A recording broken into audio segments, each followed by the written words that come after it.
তেল আছে তবুও নেই, এমন এক অদ্ভুত বাস্তবতায় যেন আটকে পড়েছে নগরীর পেট্রোল পাম্পগুলো। কোথাও সামান্য সরবরাহ থাকলেও অধিকাংশ পাম্পগুলোই রয়েছে বন্ধ। কবে নাগাদ এই সংকট কাটবে তা নিয়েও রয়েছে ধোঁয়াশা। সংকট নিরসনে সরকারের মনিটরিং করার জোর দাবি ভুক্তভোগীদের। রাজধানী মহাখালী, তেজগাঁ, শ্যামলী, কল্যাণপুর, গাবতলী এলাকার ফিলিং স্টেশনগুলোর কোনোটা খোলা আবার কোনোটা বন্ধ। সরকারি ছুটির দিনেও এমন চিত্র প্রায় পুরো রাজধানী জুড়ে। তেলের জন্য ঘন্টার পর ঘন্টা দীর্ঘ লাইনে দাঁড়িয়ে অপেক্ষা করতে হচ্ছে চালকদের। এ নিয়ে ক্ষোভ আর ভোগান্তির কথা জানান কেউ কেউ। তেল নিতে তো আপনার 6 ঘন্টা 7 ঘন্টা লেগে যায়, বাইক চালাবো কখন? এত পরিমাণ ভোগান্তিতে পড়ছে যে এক পাম্প থেকে অন্য পাম্প, সেই পাম্প থেকে অন্য পাম্পে দৌড়ে পরেও আমরা আসলে আমাদের কাঙ্ক্ষিত তেলটা পাচ্ছি না।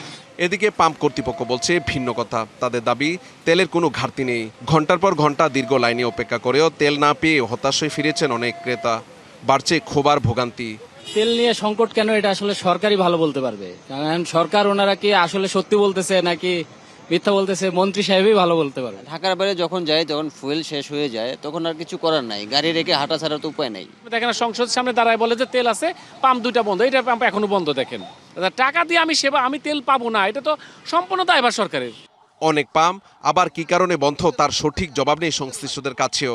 তেল যেহেতু নাই আসে নাই, এই জন্য তেল নাই দেখে পাম্প বন্ধ আছে। অনেক জায়গায় বন্ধ, সেটা তো আমরা জানি না ভাই। আমি আসছি আমার ডিউটি করার জন্য, দেখি আইসা দেখি তেল নাই।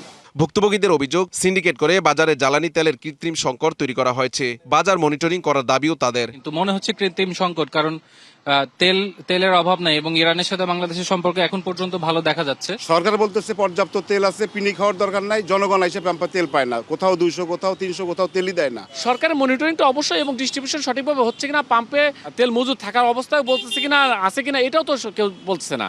ঈদ, স্বাধীনতা দিবস আর সরকারি ছুটি টানা বন্ধের শেষে রাজধানীতে ফিরছে নগরবাসী। তাই আগামী সপ্তাহ থেকে আরো গাড়ির চাপ বাড়বে।